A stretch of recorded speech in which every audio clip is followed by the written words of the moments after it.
Bismillah, elhamdülillah, vahdahu ve salatu ve selamu ala men la nebiyyə bə'də. Değerli müsəlmanlar, istəyirəm ki, bir mövzuya toxunum. Bu mövzu dövrümüzdə ən aktual olan mövzulardandır. Mövzu odur ki, müsəlmanların öz günahlarını digərlərinə danışmasıdır. Biz bəzi müsəlmanlar görürük ki, etdiyi günahları dostlarına, qardaşlarına söyləyir və yaxud da keçmişdə etdiyi günahları ətrafında olan insanlara söyləyərək deyir ki, filan vaxtı mən çox içki içərdim və yaxud da zina edərdim və filan günahları edərdim və ya hal-hazırda etdiyi günahı söyləyir dostlarına, qardaşlarına. Bu çox təhlükəli ola bir məsələdir. Çünki Allah Rasulü sallallahu aleyhi ve sellem buyurmuşdur ki, kullu ümmeti muafen illel mucahirin. Buyurmuşdur ki, ümmetimin hamısı bağışlanacaqdır. Yalnız günahlarını aşkara çıxardan kəslərdən başqa.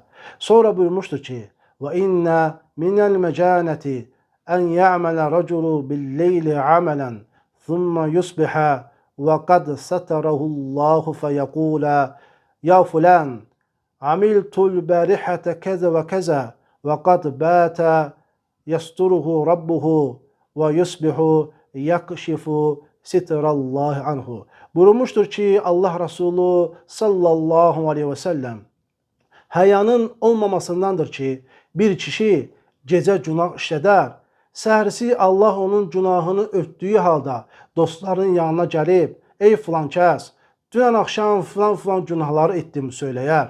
Rəbbi gecə onun günahının üstünü örtər. O, səhərisi isə həmin örtüyü açar. Değerli müsəlmanlar, bu hədis müsəlmanlara bir tənbih edici bir hədisdir. Bu, insanların ibrət götürəcəyi bir hədisdir ki, müsəlmanlar günahlarını başqalarına danışmasınlar, öz günahlarını başqalarına bildirməsinlər. İmam Nəvəvi rahimehullah buyurur ki, bu hədisdə qəsd olunan o kəslərdir ki, onlar asikilərini aşkara çıxardırlar və Allahın örtdüyü şeyləri açırlar və zarurət və ehtiyac olmadan günahlarını başqalarına danışırlar. Və dövrümüzün ən böyük alimi olan Şeyh Salih Əl-Fovzan Hafizahullah buyurmuşdur ki, bu hədisdən o fayda götürülür ki, əgər kim günah işlədərsə və günahını örtərsə və Allaha tövbə edərsə, o əfv edilən qullardandır. Yox, əgər o insan günahını aşkara çıxardarsa, o əfv edilən qullardan sayılmaz. Çünki o, Allahın örtdüyü örtüyü yırtmışdır və günahı nəfsində etiraf etmişdir. Bunun nəticəsində də müsəlmanların yanında olan etibarlığı məqamı düşər.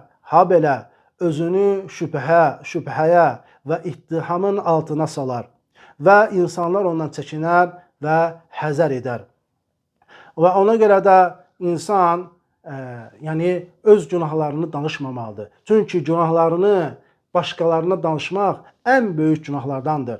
Və bu hədis onu göstərir ki, dəyərli müsəlmanlar, insanlar gücü çatdığı qədər, yəni son dərəcə bu günahdan uzaq dayanmalıdır və günahını insanlara danışmamalıdır. Nə keçmiş günahlarını, nə də ki, hal-hazırda olan günahlarını başqalarına bildirməməlidir. Yoxsa ki, həmin insanlar özünü təhlükə altına salarlar. İstədim ki, bu cürlə bir xatırlatma edeyim. Ola bilsin ki, hər bir üçün faydalı olsun. Subhanakallahumma bihamdik. Əşhədu ən la ilahe illə ən və əstəğfiruka və tuğbu ileyk.